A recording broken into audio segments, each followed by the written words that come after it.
Today we're going to be checking Ilia Topuria's grappling in jiu-jitsu, and most of the stuff he did it in his amateur career. So let's take a look.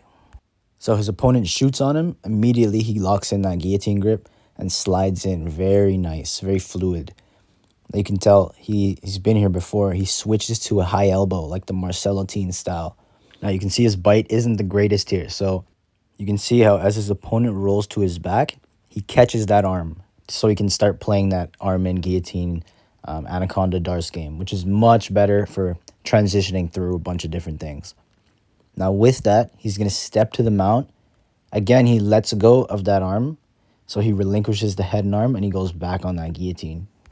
This time from a much better position in the mount. It's very slick to kind of transition between the arm in and the arm out because your opponent doesn't really know what to expect. So you can see he's crunching his body to the side, really applying pressure with his lat, just pushing his opponent's neck into his wrist, and he gets the finish. So this here is not amateur grappling stuff, and the way he fluidly transitions between these things, he understands his options. You see no hesitation. This is pretty great grappling here, shown by Ilia Topuria. Here goes another beautiful guillotine. You can tell that Topuria likes to go for the neck.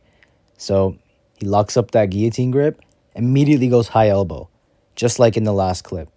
This high elbow guillotine, Guillotine, is super nasty. It's so hard to fight out of it. And you can see that he's finishing it this time with his bottom leg inside the half guard, which is a good sign when you're looking at a grappler. It shows that he can finish from these different positions with slight modifications with his leg here, leg there. He knows what he has, he knows what he doesn't have, and he can effectively finish. Okay, next clip. So Topuria's in the black shorts. His opponent has a guillotine on him. This is what you got to do. This is ideal when your opponent has a guillotine. If you can double leg them and dump their legs fully to the side, you will land on the safe side. See, even though his opponent collected his legs there, he's still safe enough. Like his angle is still enough on the safe side where he doesn't have to worry about that guillotine anymore. He does have to make sure he manages that bottom leg of his opponent so his opponent can't swing it out, put him into close guard, or threaten a triangle on him. You can tell that Topuria knows this because look at his left hand. As soon as he gets that takedown, manages that leg. You can see his elbow popping out because he has the yellow gloves here. You can see that he is managing that leg. Look at his legs triangle. Look at how his hand is on that knee, making sure that knee can't come out. And we see the same thing in this clip. Look at Khabib's left hand, monitoring that knee. Look at his knees, pinching. They're tight. They're making sure that bottom leg of the guillotine player has no room to come out. So that's great work by Topuria. You can tell when you watch him grapple that he knows what's going on. Now his opponent's going to make a big mistake here and use a butterfly and basically kick him into the safe side. It's a real big mistake to use your butterfly hook and try to sweep them out to the side, because that's the exact way that they want to go to travel to the safe side. And now he's even more safe from that guillotine. Now his opponent's going to do a good job of rotating his body to the other side, basically aligning their bodies like a straight line, which allows for him to kind of try to roll Topuria. But watch Topuria's hips. So as soon as he gets rolled, he scissors his legs and switches his hips. And that allows him to stay flat and eventually win this scramble. As he goes for the hip, looks to stab that hook in. And let's see if he goes body triangle or stabs the other hook in.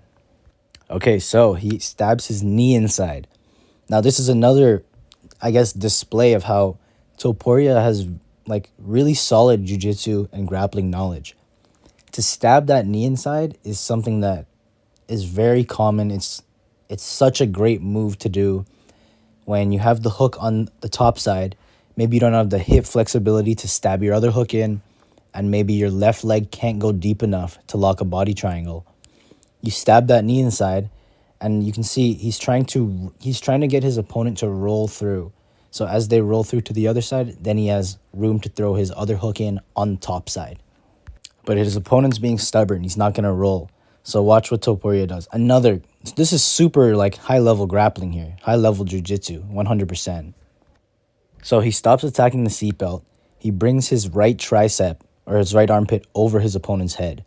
Now you can't see this happen, but you know it happens. So with his right hand, he flips it under his opponent's chin and threads it deep to the armpit. Then he removes his hook and hops off the back, and look at his arm. Right there. Boom. See that? Pops right out at the armpit, and he locks up an anaconda.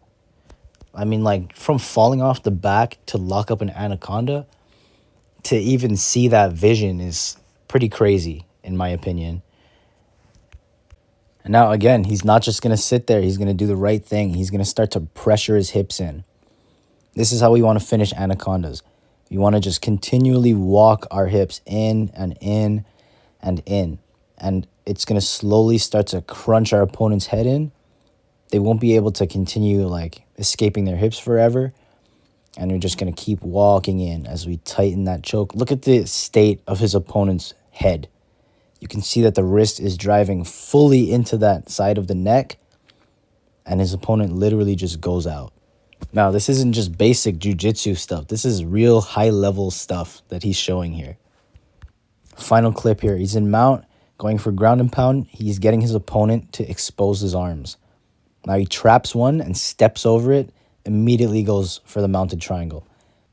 Now, that right there is a super high-level transition, and how smooth he did it. He just, with no hesitation, he knew exactly where to go. He went for it, committed, and he got it.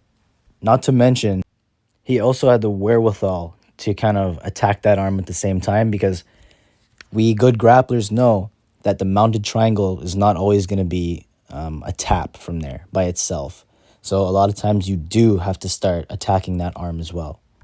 And you definitely can finish from the top, from the mounted triangle. But even if you're intending to finish that choke, why not just double up the attack? It's always better to have like a double threat going. So is Topuria's grappling in BJJ legit? I'd say 100%. I'd say it's really good.